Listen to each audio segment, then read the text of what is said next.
कृष्ण आदि गुरु हैं और जब हमारी रुचि उनके प्रति बढ़ जाती है, तो हमें किसी साधु या पवित्र व्यक्ति के पास जाना पड़ता है, जो बाहर से गुरु का कार्य करता है। तो आज ही एक व्यक्ति का यूट्यूब पर कमेंट आया था that I am confused. The dormant love for Krishna is already there in our hearts, but to get that love, मतलब वो कह क्या रहे थे कि भगवान का जो प्रेम है वो ऑलरेडी हमारे हृदय में है, या फिर भगवान का प्रेम प्राप्त करने के लिए हमें गुरु के पास जाना चाहिए। क्योंकि कह रहे थे कि उन्होंने कहीं पर पढ़ा था, क्या पढ़ा था,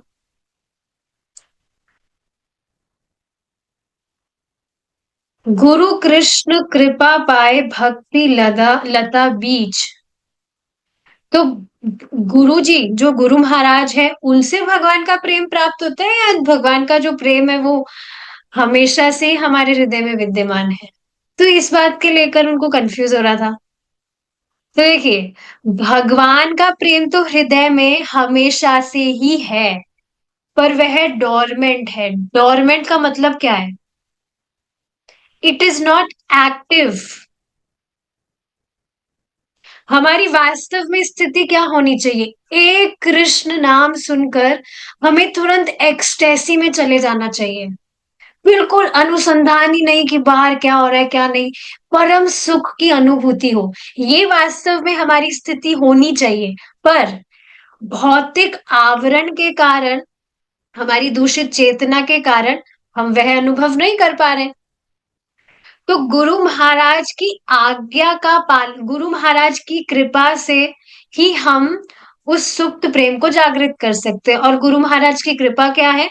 उनकी आज्ञा हम फॉलो करें। उनकी आज्ञा क्या है? भगवान की भक्ति करें, भगवान का नाम उच्चारण करें, और जो भी नियम बताए जाते हैं उनका हम पालन करें। तो सारी जो चीजें हैं वो हमें एक प्रामाणिक गुरु के माध्यम से ही मालूम हो सकती है। अपने आप से हम कुछ भी पता नहीं कर सकते हैं। इसका आदेश श्री कृष्ण ने स्वयं निम्नलिखित श्लोक में दिया है। क्या आदेश दिया है? कि गुरु महाराज के बिना, जब तक हम गुरु के मुख से नहीं सुनेंगे, प्रामाणिक गुरु की बात हो रही है, तब तक हम अपने हिसाब से, अपने आप से भगवान की प्राप्ति नहीं कर सकते, क्योंकि हमें अपने आप से मालूम ही कितना है।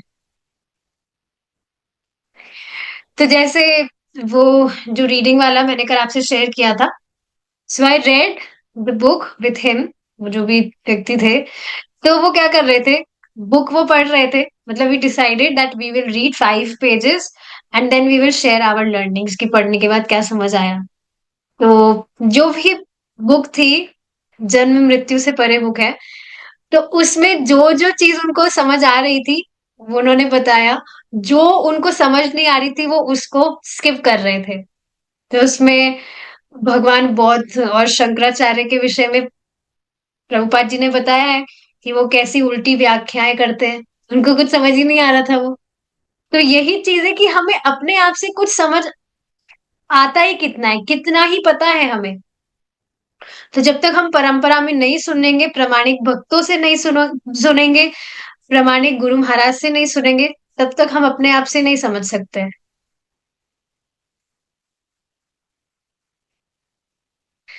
इसमें भी आप देखेंगे कुछ लोग होते हैं जो कहते हैं कि हमारे जो गुरु हैं वो कृष्ण है। सुना है आपने? मुझे खुद ने एक व्यक्ति ने कहा था that I cannot worship a human being। मतलब वो दोष बुद्धि कर रहे थे कि भाई मैं क्यों, मतलब जिस तरह से प्रभुपाद जी की सब सेवा करते हैं, पूजा करते हैं, गुरु पूजा, स्पेसिफिकली नॉट प्रभुपाद जी, किन्हीं की, मतलब किन्हीं और को भी अगर उन्होंने देखा हो, तो मैं वो नहीं कर सकता हूँ। तो कुछ लोग ऐसे कहते हुए आपको नजर आएंगे कि हम गुरु स्वीकार नहीं करेंगे, हमारे गुरु तो कृष्ण है। तो ठीक है, आपके गुरु कृष्ण है, तो गुरु जी की बात माननी चाहिए कि नहीं?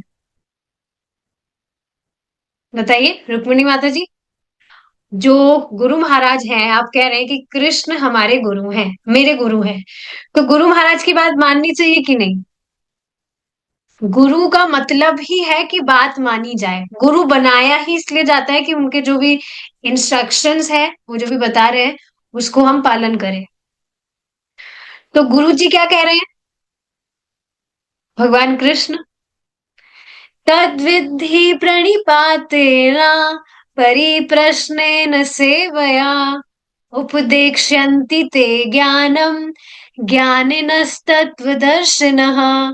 तद्विद्धि प्रणिपातेन परिप्रश्नेन सेवया उपदेक्ष्यन्ति ते ज्ञानम् ज्ञानिनस्तत्त्वदर्शिनः।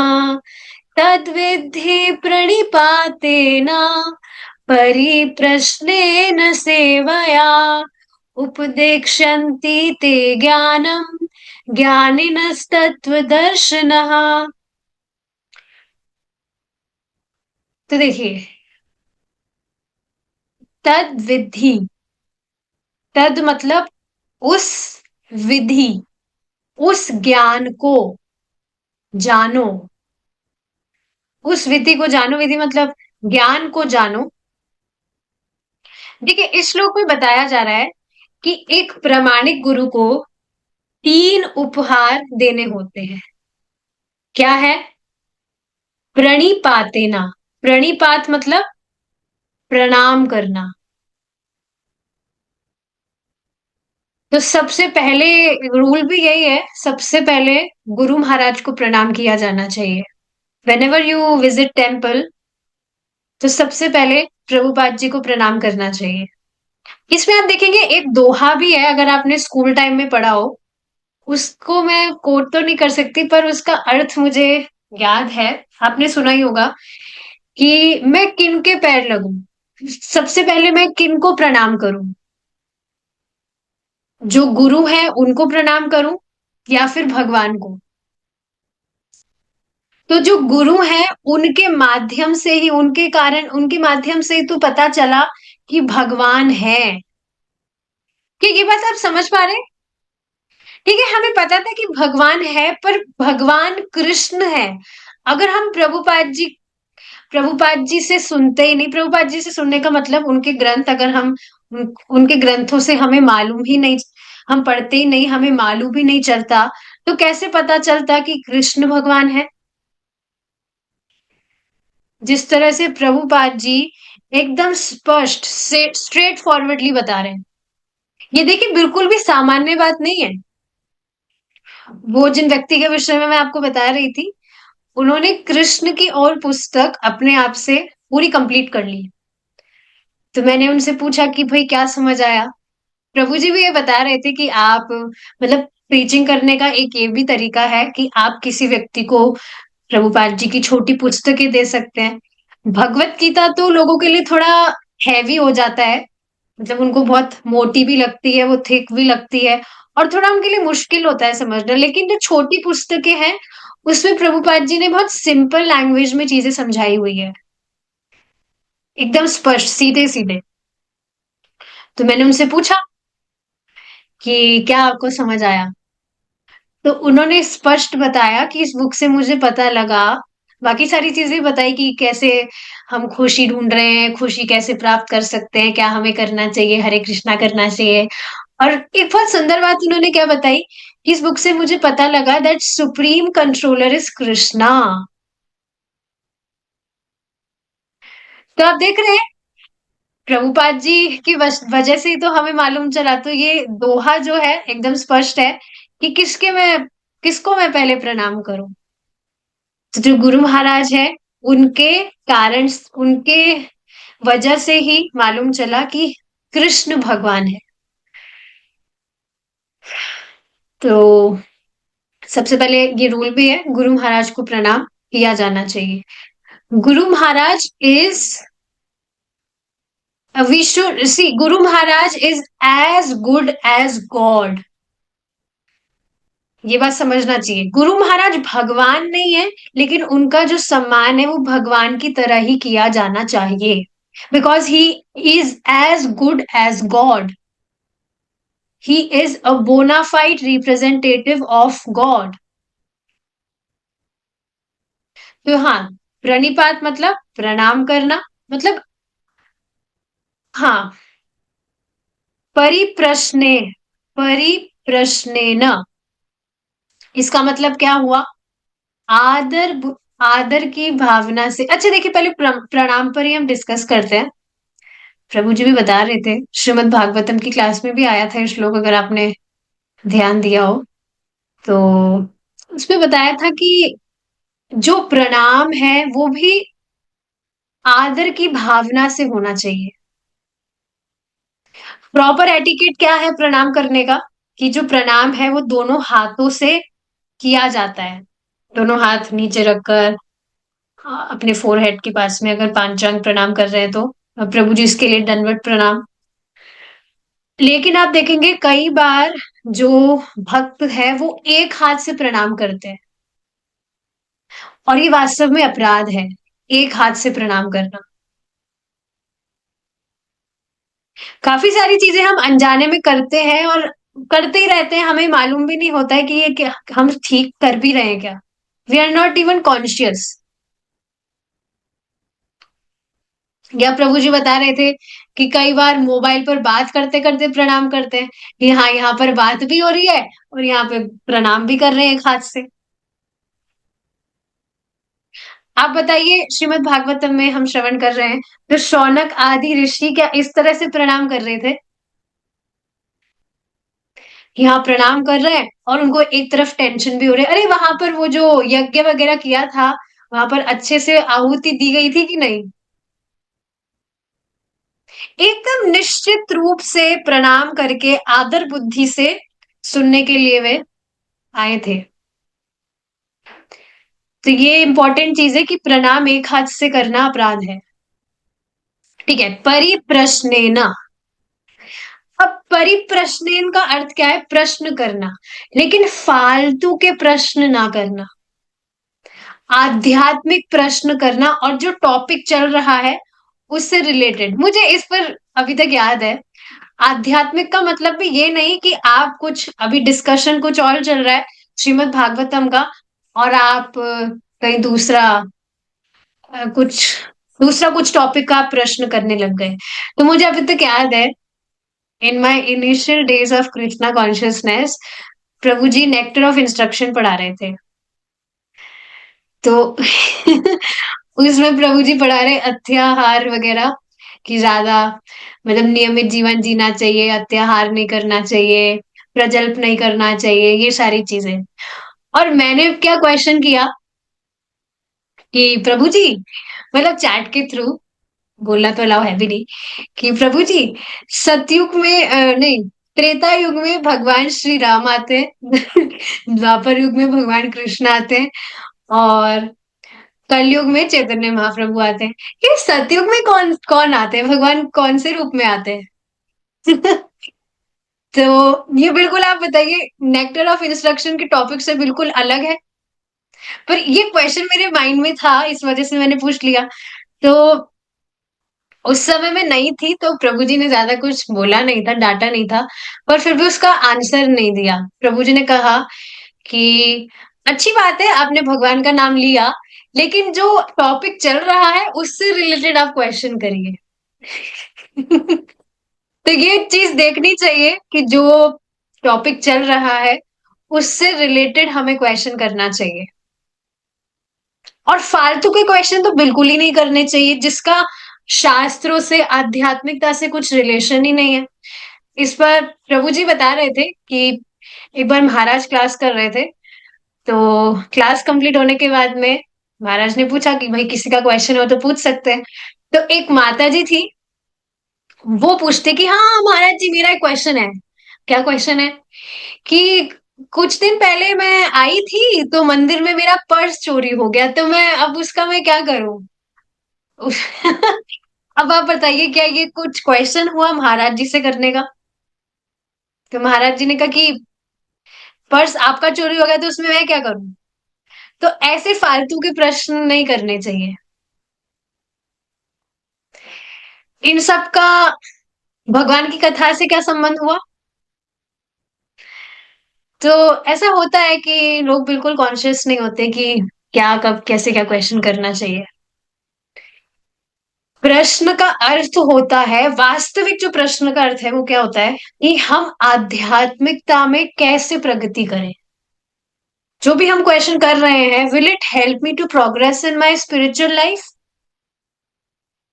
तो शाम को देखेंगे आप श्रीमद् भागवतम की क्लास में भी जो भी डिस्कशंस चलते हैं, तो उसमें काफी सारे क्वेश्चंस ऐसे होते हैं जिसका हमारी आध्यात्मिक प्रगति से वास्तव में कोई संबंध होता नहीं है।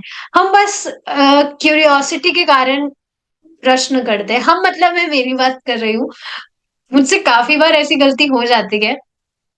तो काफी बार तो प्रभु जी नेग्लेक्ट कर देते हैं क्वेश्चंस को, कभी कभार नाम लेकर भी डांट देते हैं। So like one should be very much careful question करने से पहले। या तो फिर पर्सनल पर्सनल क्वेश्चन कर लिया जाए। अगर हमें डाउट है कि भाई क्लास में पूछना चाहिए कि नहीं है क्वेश्चन, तो हम पर्सनल पूछ सकते हैं। तो ये सारी चीजें हैं। और आगे सेवया, सेवा, सेवा करना चाहिए, उनको संतुष्ट करने के लिए उनकी सेवा करनी चाहिए, जिससे गुरु महाराज संतुष्ट होते हैं वो करना चाहिए। और बहुत सुंदर बात इसमें समझने वाली क्या है, अगर इन तीनों में से एक भी आउट हुआ, इन तीनों में से प्रणिपातेन, परिप्रश्नेन, सेवया, अगर इन तीनों में से एक भी आउट हुआ तो फिर ज्ञान प्राप्त नहीं होगा। देखिए, Krishna consciousness is extremely easy, no doubt. लेकिन जाने अनजाने में हमसे जो अपराध होते हैं उसकी वजह से प्रगति में थोड़ी मतलब प्रॉब्लम, मतलब देर हो जाती है। जिस तीव्रता से, जैसे ये देखिए बिल्कुल उसी तरह है कि एक तो जो रोड है एकदम प्लेन है, एकदम उसमें कोई गड्ढे नहीं है। तो प्लेन जब प्लेन रोड पर गाड़ी चलेगी तो कितनी स्पीड से वो अपने गंतव्य तक पहुंचेगी। लेकिन बीच में अगर गड्ढे वगैरह है तो फिर कितने सारे स्पीड ब्रेकर्स वगैरह है, तो कितनी मतलब बहुत टाइम लग जाएगा। तो ये जो स्पीड ब्रेकर्स गड्ढे वगैरह है, ये हमारे अपराध है। अब योजना बनाकर तो कोई भक्त अपराध नहीं ही करता है, लेकिन जाने अनजाने में हमसे जो अपराध हो जाते हैं उसकी वजह से हमारी जो गाड़ी है वो थोड़ी डीले हो जाती है पहुंचने में। अब उनसे बचा कैसे जाए, उनके विषय में सुनकर।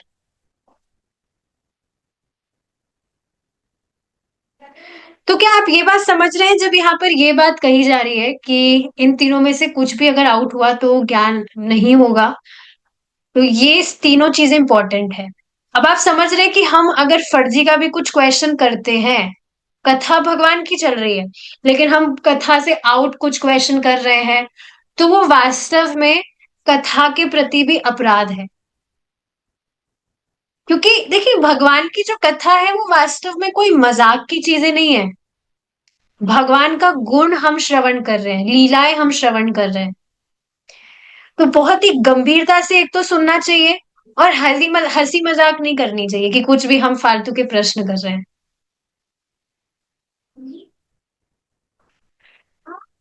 ये एक बात है। और प्रणाम का भी आप देख रहे हैं, जैसे टेम्पल में ही कोई कोई सन्यासी है, तो उनको देखने के बाद में भी हमने अगर उनको प्रणाम नहीं किया तो यह भी अपराध है।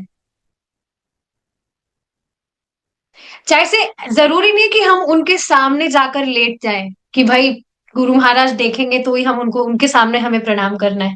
नहीं, आप उनसे थोड़ा दूर भी है तब भी you can pay your obeisances to him. ये सारी जो चीजें हैं ये अटेंशन प्राप्त करने के लिए नहीं की जाती है। ये इंपॉर्टेंट चीज है समझने वाली, कि हमें देखे गुरु महाराज, हम उनको प्रणाम कर रहे हैं तभी हम उन्हें प्रणाम करेंगे, हमारी जब उन पे नजर जाएगी।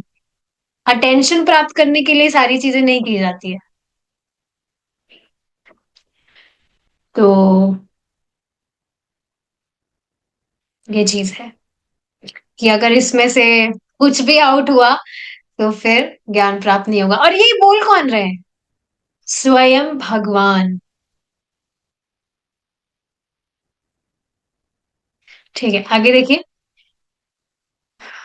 उपदेशयन्ति ते ज्ञानम, फिर वो तुमको ज्ञान का उपदेश देंगे। ज्ञानिनस् तत्वदर्शिनः, क्यों देंगे?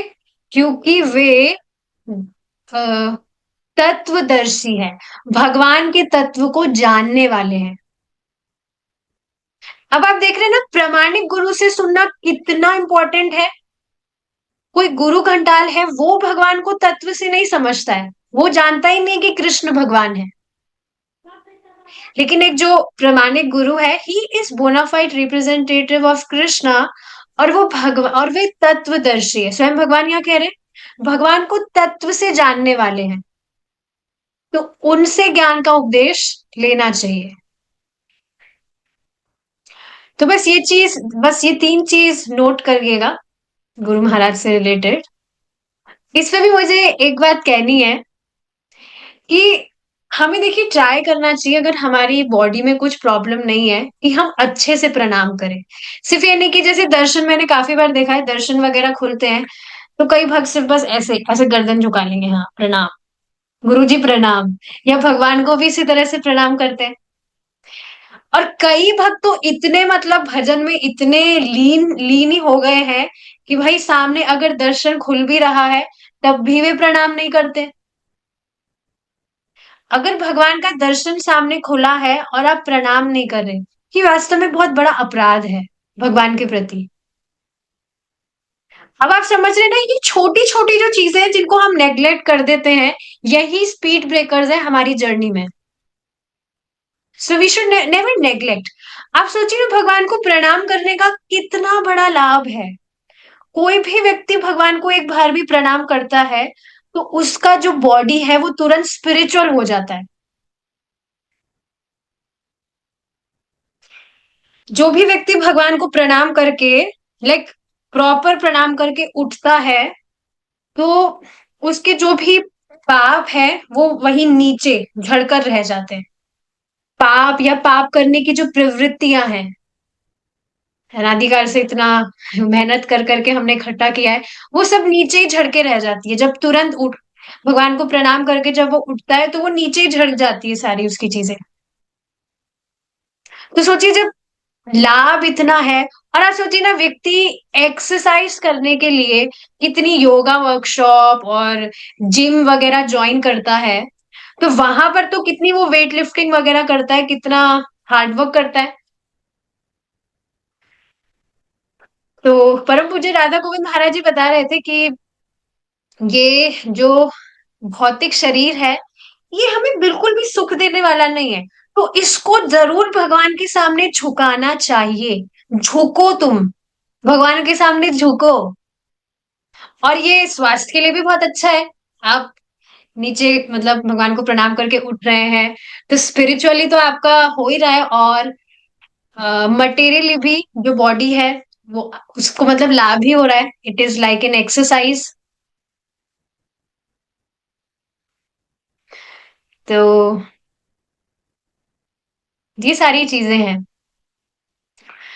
जैसे प्रभु जी एक बार बता रहे थे कि कोई भी व्यक्ति का जैसे नीचे पेन गिर गया हो, अब वो पता नहीं शास्त्र के अकॉर्डिंग है कि क्या है, लेकिन पेन अगर नीचे गिर गया हो और उसको उठाने के लिए भी भगवान, भगवान सामने है फोटो या भगवान का विग्रह, उसको उठाने के लिए भी वह झुका, तो भगवान उसको भी स्वीकार करते हैं कि इसने मुझे प्रणाम किया।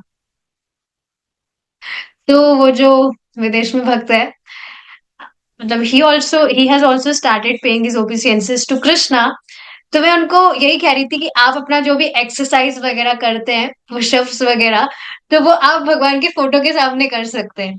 बार बार में आप उठेंगे एंड यू, मतलब आप वापस से नीचे झुकेंगे। So it is also like you are paying obeisances to him. Prabhu ji भी बता रहे थे कि सूर्य नमस्कार करते हैं तो भगवान का फोटो आप साइड में रख लीजिए, और कितनी बार आप उनको प्रणाम कर रहे हैं जब आप सूर्य नमस्कार कर रहे हैं। देखिए, सूर्य नमस्कार आप कर रहे हैं, तो सूर्य नमस्कार का मतलब क्या है? जब भगवान सूर्य देव आपका नमस्कार स्वीकार कर सकते हैं, तो भगवान भी कर सकते हैं ना, भगवान का फोटो आप साइड में रख सकते हैं। तो इस तरह से बस हर जो चीज है, we should try to dovetail towards Krishna. Krishna consciousness is really amazing. जो भी आपकी रुचि है, बस आप भगवान की तरफ उसको टर्न करिए। आपको कुछ भी छोड़ने को तो कहा ही नहीं जा रहा है कि आप ये करिए, ये छोड़िए, ये करिए, ऐसा कुछ नहीं। जो भी आप कर रहे हैं, बस भगवान के लिए करिए। तो ये बात आप समझ रहे हैं? प्रणाम किया, लेकिन अब जो प्रश्न है वो पर्स के बारे में पूछ रहे हैं, तो ज्ञान नहीं होगा। प्रश्न कर रहे हैं पर आदर भाव नहीं है गुरु महाराज के प्रति, तो भी ज्ञान नहीं होगा। और गुरु जी जो बता रहे हैं, उनकी आज्ञा का भी अगर हम पालन नहीं कर रहे हैं, तो भी फिर जो भी महाराज बताते हैं, प्रभुपाद जी बता रहे हैं कि हरे कृष्णा करो, भगवान का प्रसाद ही पाओ।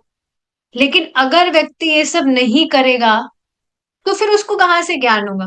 कुछ खास फायदा होगा ही नहीं। तो ये तीन आध्यात्मिक उपहार है, ये तीन उपहार है जो आध्यात्मिक गुरु को देने होते हैं, तब जाकर ज्ञान प्राप्त होता है। ठीक है।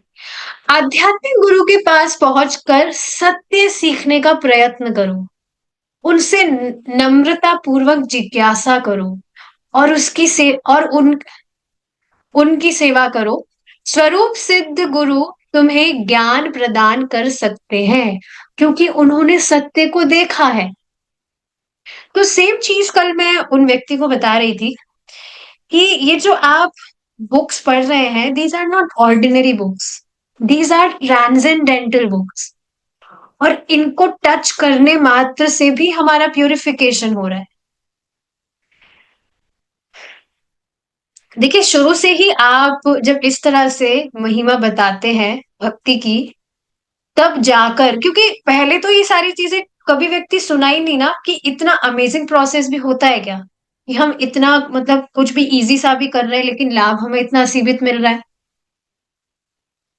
तो बार बार सुन सुनकर ही उसकी श्रद्धा होती है। प्रभु जी बहुत सुंदर बात बता रहे थे कि किसी भी व्यक्ति के हृदय में ये विश्वास जागृत कर देना, that you are on the right path, यह वास्तव में बहुत ही सुंदर कृत है। कि आप किसी भी व्यक्ति को कन्विंस कर दिए कि आप भक्ति कर रहे हैं, तो आप अपना समय व्यर्थ नहीं कर रहे हैं। नहीं तो प्राय प्राय लोगों को ऐसा ही तो लगता है, अरे भक्ति में क्या रखा है, इससे पैसा थोड़ी आता है।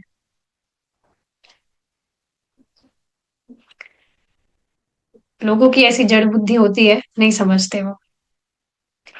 तो हाँ, तुम्हें ज्ञान प्रदान कर सकते हैं, क्योंकि उन्होंने सत्य को देखा है। भगवत गीता 4.34। और देखिए, इसमें खुद को जिज्ञासु होना भी, मतलब खुद की जिज्ञासा जरूर होनी चाहिए भगवान के बारे में जानने के लिए। जैसे वो व्यक्ति मुझसे पूछ रहे थे कि मैंने पहले विपासना मेडिटेशन किया है, ये मेडिटेशन किया है, वो किया है, और लेकिन अब मैं भक्ति योग कर रहा हूँ, तो मुझे एक आश्वासन चाहिए। मतलब मैं ये जानना चाहता हूँ कि मैं कौन से पथ पर चलूं। मैं आई एम कंफ्यूज्ड। मैं काफी टाइम से विपासना मेडिटेशन कर रहा हूँ, लेकिन अब मैं भक्ति करना चाहता हूँ, और मुझे मतलब मैं डिसाइड करना चाहता हूँ कि कौन सा सही पाथ है और मैं कहाँ चलूं। सो I quoted him from shastras की, मतलब जो भी सारी चीजें मैंने उनको बताई, कि मतलब उन्होंने पूछा था कि ये कलयुग का जो समय है, कलयुग नहीं, मतलब जो लोग हैं सिर्फ नाम जप पर ही क्यों एम्फेसाइज करते हैं कि आप नाम जप करिए। क्या बाकी सारे जो साधन हैं, जिसमें व्यक्ति ध्यान कर रहा है या कुछ भी कर रहा है, क्या उससे उसको लाभ नहीं होगा? तो उत्तर स्पष्ट है, आई कोटेड हिम, हरे नाम एव केवलम, कलौ नास्तेव नास्तेव गतिरन्य था। कि भाई ये कलयुग का समय है, और जो भी दूसरे प्रोसेसेस हैं वो इस युग में काम ही नहीं करने वाले हैं। इसको बहुत ही सुंदर एग्जाम्पल से परम पूज्य राधा गोविंद महाराज ने समझाया था कि मानो कोई व्यक्ति है, वो बैंक में जाए पैसा लेने, उसका अकाउंट है भाई वहां, लेकिन कब? संडे के दिन, जब बैंक की छुट्टी होती है। तो क्या उसको कोई पैसा मिलेगा? या उस दिन जाए जिस दिन हॉलीडे रहता है, बैंक खुलता ही नहीं है, चाहे से उसने, उसका मतलब बैंक अकाउंट है, और वो कहे भी कि भाई मेरा पैसा है, मुझे दो, गेट खटखटाए, तो उसको वहां से भगा देंगे, बल्कि पुलिस और बुला देंगे कि हाँ पता नहीं कौन पागल है, हमको परेशान कर रहा है, छुट्टी वाले दिन आ गया है यहाँ पर। तो उसको कुछ भी पैसा नहीं मिलेगा अगर वो छुट्टी वाले दिन बैंक में जाएगा तो, भले उसका अकाउंट हो भी क्यों ना, और बहुत लाखों रुपए उसमें जमा भी क्यों ना हो। उसी तरह से कोई भी व्यक्ति इस कलयुग के समय दूसरी पद्धतियां फॉलो कर रहा है, तो उसको लाभ होगा ही नहीं, क्योंकि भगवान स्वयं ये बात बता रहे हैं। भगवान स्वयं आए और हरे कृष्ण महामंत्र देकर गए,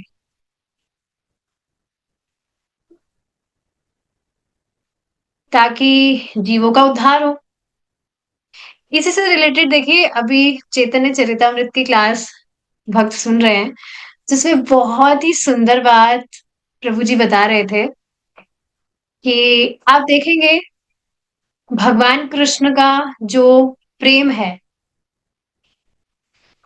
उसको प्राप्त करने के लिए व्यक्ति की मतलब व्यक्ति में बहुत योग्यता होनी चाहिए, तब जाकर उसे कृष्ण प्रेम प्राप्त होता है। आपको पता है महाप्रभु कौन सा प्रेम देने आए थे? जो सर्वश्रेष्ठ गोपियों का प्रेम है कृष्ण के प्रति, जो भाव है, वह कृष्ण देने आए थे। कृष्ण, देखिए ये बात समझ लीजिए, कृष्ण प्रेम केवल और केवल कृष्ण ही देते हैं, और कोई भी व्यक्ति में सामर्थ्य नहीं है कि वे कृष्ण प्रेम दे। मुक्ति भी भगवान ही देते हैं, मुक्ति और कोई नहीं दे सकता है, लेकिन ये जो भगवान कृष्ण का प्रेम वाला जो स्तर है, ये मुक्ति के बाद का स्टेज है, जो कि सिर्फ सिर्फ और सिर्फ कृष्ण ही देते हैं। और आप देखेंगे मुक्ति मुक्ति मुक्ति जो भी है, वो तो भगवान बड़ी आसानी से दे ही देते हैं, लेकिन अपना प्रेम देने के लिए भगवान सोचते हैं, आसानी से नहीं दे देते।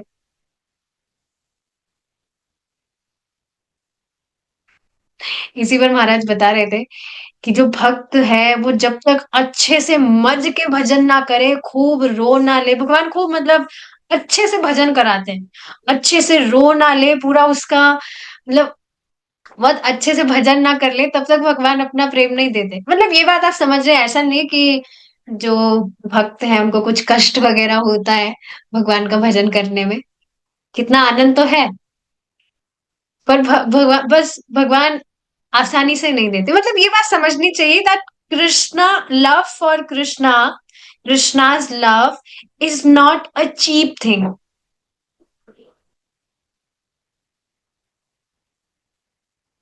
और इसी पर पता है एक सुंदर बात प्रभु जी ने क्या बताई थी, कि आप देखें कि और भी लोग हैं जो भगवान कृष्ण के भक्त होते हैं, जो ठीक है शास्त्र फॉलो करके भगवान की आराधना वगैरह भी करते हैं, लेकिन जो व्यक्ति भगवान चैतन्य महाप्रभु को नहीं स्वीकारा है, स्वीकारता है और महाप्रभु के पथ पर नहीं चलता है, जो साधन महाप्रभु बताए कि हरे कृष्ण महामंत्र जपो, तो उनके जीवन में उस तरह से परिवर्तन नहीं आता है जिस तरह से जो व्यक्ति महाप्रभु की कृपा स्वीकार किया है उसके जीवन में आप देखेंगे। मतलब ये बात आप समझ रहे हैं कि चैतन्य महाप्रभु का एकमात्र आने का जो उद्देश्य था वो क्या था, कि वे भगवान का प्रेम जीवों को दे, और उसमें योग्यता भी कुछ नहीं देख रहे हैं। कि भाई ये योग्यता होनी चाहिए, वो योग्यता होनी चाहिए। कुछ भी योग्यता नहीं देख देख रहे, बस दे रहे हैं भगवान। और इसमें एक और इंटरेस्टिंग चीज पता है क्या है? जैसे एक एप्पल के एग्जाम्पल से प्रभु जी ने समझाया था। सोचिए आपके पास में 4 एप्पल है, यू हैव 4 एप्पल्स, और आपने एक जो एप्पल है, स्वीटी माता जी, आपने एक एप्पल मुझे दे दिया और एक एप्पल संकर्षण प्रिया माता जी को दे दिया, सपोज करिए। तो अब आपके पास में कितने बचे? आपके पास में हो जाएंगे 20 एप्पल्स। और वो 20 एप्पल्स अब आपने और डिस्ट्रीब्यूट कर दिए, तो अब ऐसा नहीं है आपके पास में वो कम हो जाएंगे, वो और अधिक बढ़ जाएंगे। ये आध्यात्मिक जो कैलकुलेशन है वो इसी तरह से है। आप जितना लोगों की सहायता करते हैं कि वे भगवान की भक्ति करें और भगवान की भक्ति में प्रगति करे, उतना आपका भजन और ज्यादा बढ़ता है। कृष्ण प्रेम इसी तरह है।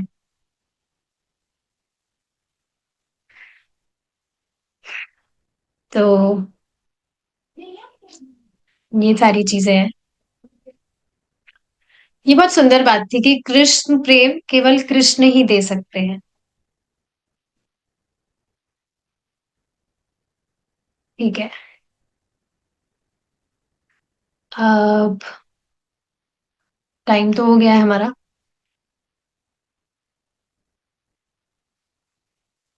चलिए हम एक पॉइंट और डिस्कस करते हैं। एक और क्या बात बताई थी? एक पॉइंट मैं सबके साथ में डिस्कस करना चाहती हूँ, जो प्रभु जी ने बताई थी प्रभुपाद जी के बारे में। चलिए इसको हम कल ही डिस्कस करते हैं।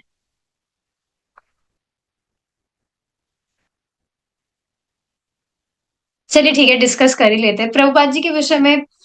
प्रभु जी ने बात बताई थी।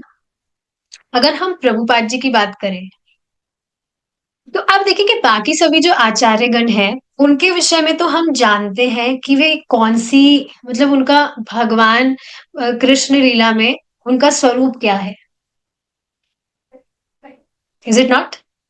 लेकिन श्रीला प्रभुपाद जी है कौन, ये हम नहीं जानते। श्रीला प्रभुपाद जी से एक बार किन्हीं भक्त ने पूछा भी था कि आप है कौन। तो प्रभुपाद जी कहे, अगर मैं बताऊंगा ये बात तो तुम बेहोश हो जाओगे। बस ये समझ लीजिए कि श्रीला प्रभुपाद जी भगवान के नित्य पार्षद हैं। और प्रभुपाद जी एक बार एक भक्त को इस तरह से बोले भी थे कि तुम यहाँ पर भगवान का मंदिर बना रहे हो और वहां कृष्ण गोलोक में तुम्हारे लिए फ्लैट बनवा रहे हैं, मैं देख सकता हूँ। तो हम कल्पना भी नहीं कर सकते कि प्रभुपाद जी है कौन। बस इतना पता है कि प्रभुपाद जी नित्यानंद प्रभु के सेनापति भक्त हैं। हम वास्तव में देखिए कुछ भी नहीं जानते हैं। अगर हम कहेंगे कि प्रभुपाद जी एक जीवात्मा है जो बाद में मुक्त होकर गए थे भगवान के धाम और वापस प्रचार के लिए, तो ये भी वास्तव में अपराध बनेगा। क्योंकि जो नित्यानंद प्रभु के पार्षद है, द्वादश गोपाल, वो जीव कभी भी नहीं होते। वे भगवान के ही शक्ति के विस्तार है। तो इस पर हम अटकलबाजी बिल्कुल भी नहीं कर सकते कि कैसे क्या है। उत्तर हम तभी जानेंगे जब हम वहां पर पहुंचेंगे। इसलिए सब बस हरे कृष्णा करते रहिए, नियमित रूप से भक्ति करते रहिए, और एक दिन स्वयं उत्तर मिल जाएगा। सामान्य जीव तो बिल्कुल भी नहीं है प्रभुपाद जी।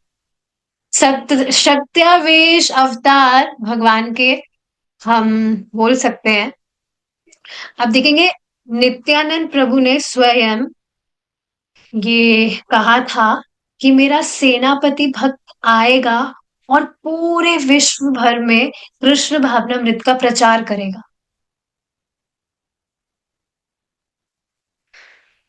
एक बार कोई व्यक्ति थे, वो बार बार में टेम्पल ज्वाइन करते, बार बार में फिर से भाग जाते, वापस से आते, ज्वाइन करते, फिर भाग जाते।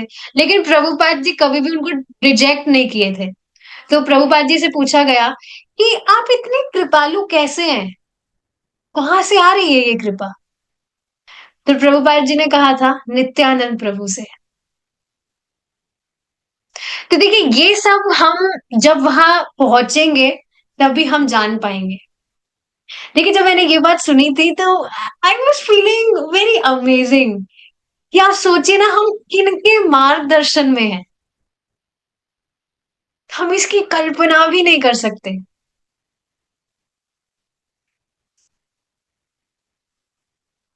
एक बार एक व्यक्ति और पूछे थे एक बात कि प्रभुपाद जी, हमें कैसे पता लगेगा, हम वहां पहुंच जाएंगे तो हमें कैसे पता लगेगा कि आप वह हैं या जो भी है?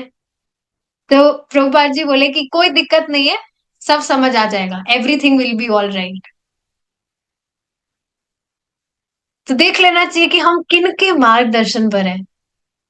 एंड प्रभुपाद जी ने जब ये बात कही है that whoever will chant 16 rounds, follow 4 regulative principles, he will definitely go back to Godhead. अब जो इस इंस्ट्रक्शन को गंभीरता से लेगा, पूरा जीवन नियमित रूप से 16 माला का जब 4 नियमों का पालन करेगा, तो वो तो इसी जीवन में भगवान के पास लौट जाएगा। और जो आप सोच रहे हैं कि हाँ भाई, भक्ति का संपर्क तो मिल ही गया ना, भगवान आगे हमें लाएंगे ही भक्ति में, तो अगले जीवन में भी कर लेंगे, क्या दिक्कत है? अब अगला जीवन हमारा कब हमें जन्म मिलेगा, जरूरी नहीं है ना कि इस कलयुग में ही हमारा वापस से जन्म हो। फ्यूचर इज कंप्लीटली अनसर्टेन, हमें कुछ भी नहीं पता है कि क्या होगा। अरे कल क्या होगा, हमें इसी का भी कुछ वो नहीं है, आइडिया। अगले जन्म की तो बात ही छोड़ दीजिए।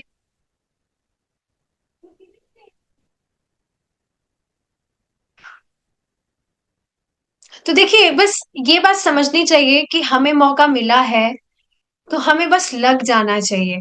बाद में फिर ये ना हो कि मतलब लेमेंट करने का स्कोप ना रह जाए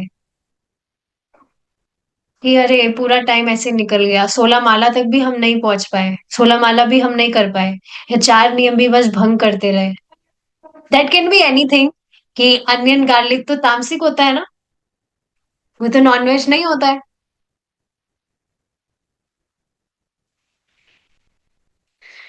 एनीवेज, ठीक है, thank you so much for joining, we will stop here now. Hare Krishna. जय श्रीला प्रभुपाद।